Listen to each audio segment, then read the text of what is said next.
Haya, karibuni tena. Leo tunaangalia kwa undani maisha, yaani safari ya mtu anayetajwa kama gwiji haswa wa zama zetu hizi za kidigitali. Huyu si mwingine bali ni Noel Sebastian.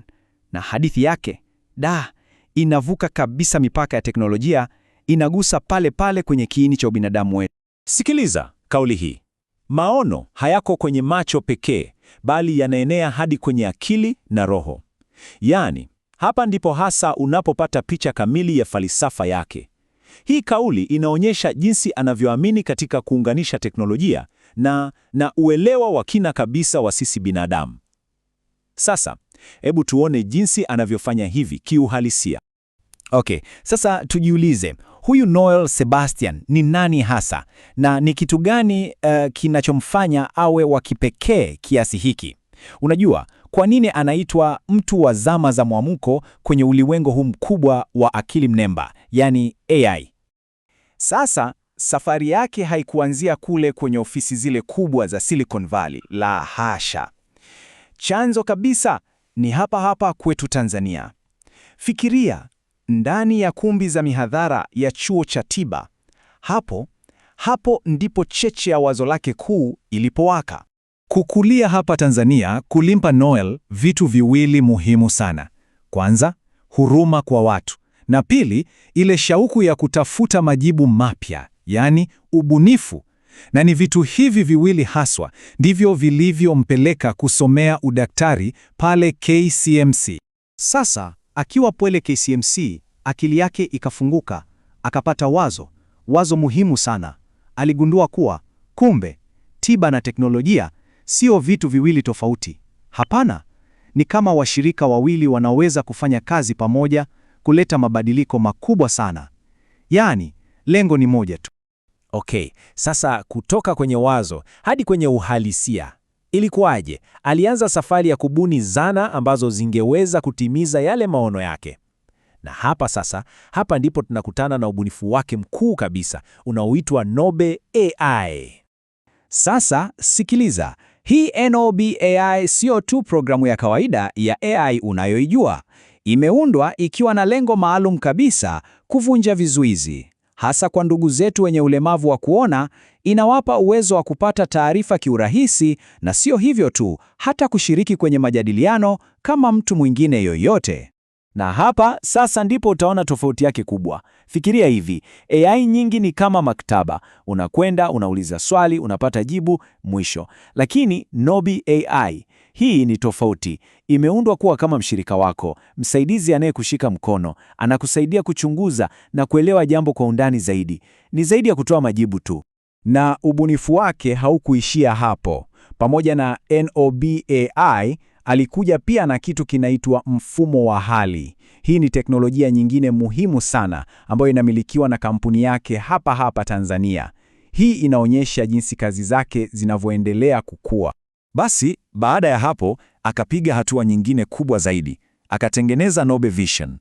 Sasa hii Nobe Vision inachukua nguvu zote za Nobe AI na inaipeleka kwenye kiwango kingine. Inabadilisha kabisa jinsi watu wenye ulemavu wa kuona wanavyoweza kutumia na kuingiliana na ulimwengu wa kidijitali. Ni jambo kubwa sana. Lakini, unajua, kama ilivyo kwa wavumbuzi wote wakubwa, njia haikuwa rahisi. Safari yake haikuwa imenyooka. Ilikuwa imejaa changamoto, tena changamoto nyingi kwelikweli, zilizojaribu ile dhamira yake.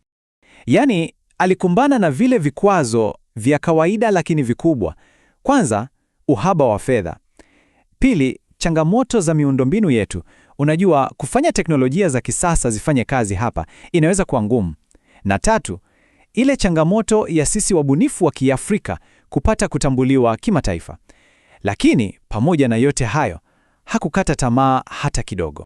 Sasa, hapa ndipo tunaanza kuelewa picha kamili ya Noel Sebastian.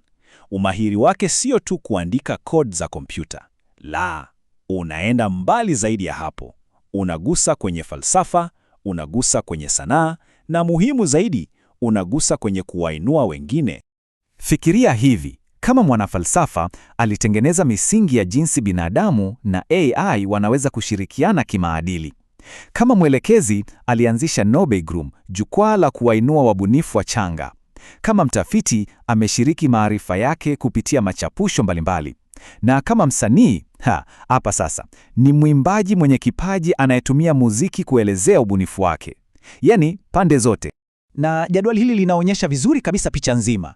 Unaona Kwenye ubunifu tuna Nobe AI na Nobe Vision. Kwenye falsafa zile dhana zake za uamuzi. Kwenye uelekezi Nobe Groom na kwenye usanii muziki wake. Hii sasa ndio inaitwa kuwa na fani nyingi, mtu wa zama za mwamko kweli kweli. Sawa. Ingawa tayari amefanya mambo makubwa sana, safari ya Noel Sebastian bado haijaisha. Bado inaendelea. Na maono yake kwa siku za mbeleni ni makubwa zaidi ya haya tuliyoyaona. Anataka kuichukua Nobe AI na kuipeleka duniani kote. Anataka kuingiza Nobe Vision kwenye sekta muhimu kama afya na elimu. Na pia anataka kuendelea kuwa sehemu ya mjadala wa kimataifa kuhusu AI itumike vipi kwa usahihi. Na bila kusahau kuendelea kuinua vijana wengine kupitia Nobe Groom. Mwisho wa siku, hadithi ya Noel Sebastian inatuachia somo muhimu sana. Inatuonyesha kwamba mapinduzi ya kweli, yale ya kudumu, yanatokea pale tunapoacha kuweka mipaka kati ya sayansi, teknolojia na sanaa. Pale tunapoviunganisha vyote na kuweka ubinadamu wetu mbele ya kila kitu. Kwa hiyo, inatuacha na swali hili la mwisho la kujiuliza sote. Kuwa mbunifu wa kweli katika karne hii ya 21 inamaanisha nini hasa? Ni kutengeneza tu teknolojia mpya na za kijanja? Au ni kuhusu kutumia hiyo teknolojia kwa huruma, kwa ubunifu na kwa maono ya kujenga dunia iliyo bora zaidi kwa ajili ya kila mmoja wetu? Hilo ni swali la kutafakari.